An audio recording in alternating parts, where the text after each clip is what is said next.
Cuba bayangkan satu projek, bukan projek biasa-biasa, tapi satu projek gergasi yang misinya bukan setakat untuk bersiaran di TV, tapi untuk membentuk jiwa sebuah negara. Memang satu misi yang sangat berat.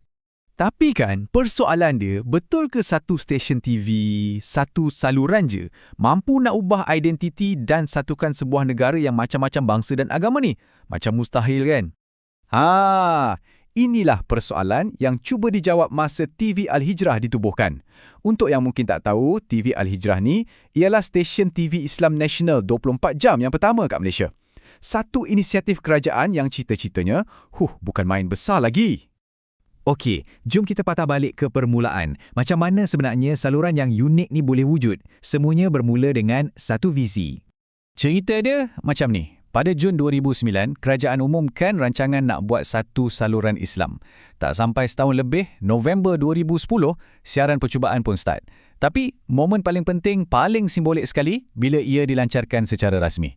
Tarikh yang dipilih tu betul-betul 1 Muharram 1432 Hijrah, Tahun Baru Islam. Memang kena. Dan tak sampai setahun, Jun 2011, ia dah berjaya masuk Astro. Dan bila masuk Astro ni kan, ada satu benda yang sangat menarik. Diorang tak pilih nombor saluran tu main-main je, tak. Ada satu rahsia, satu mesej tersembunyi di sebalik nombor yang diorang pilih. Nombor salurannya 114. Kenapa 114? Inilah dia. Sebab dalam Al-Quran ada 114 surah. Betul-betul satu pilihan yang sangat mendalam, penuh makna. Dari awal lagi, dah tunjuk apa identiti stesen TV ni sebenarnya. Itu baru permulaan tau. Lepas tu, TV Al-Hijrah mula memecut, berkembang dengan sangat laju. Cuba kita tengok jadual ni. Mula-mula tahun 2010, siaran cuma dalam 9 ke 12 jam je. Lompat ke 2012, dah jadi 18 jam. Dan puncaknya, pada 2016, dalam masa 6 tahun je, diorang berjaya bersiaran 24 jam sehari. Ini bukan biasa-biasa. Ini betul-betul tunjukkan komitmen yang padu. Okey, ni satu fakta best yang mungkin ramai tak perasan. Pernah tengok logo TV Al-Hijrah? Rupa-rupanya, ilham logo tu datang dari gergasi berita antarabangsa, Al Jazeera. Serius, ini menjadikan Malaysia negara pertama kat Asia Tenggara yang ada stesen TV dengan inspirasi macam ni. Jadi, rancangan-rancangan dia untuk siapa? Senang je. Sasaran utama diorang adalah budak-budak, remaja dan orang muda yang baru berkeluarga. Jelas kan? Fokusnya memang nak bentuk generasi masa depan. Kandungan dia pula macam mana? Okey, dia ada campuran. 60% datang dari production tempatan, memang angkat cerita dan bakat kita. Lagi 40% pula diorang bawa masuk dari luar negara macam Iran, Turki dan juga Palestin. Jadi penonton dapatlah perspektif Islam yang lebih luas dari serata dunia. Tapi, macam dalam mana-mana cerita hebat, mesti ada cabarannya kan? Setiap impian besar tu akan diuji dengan realiti.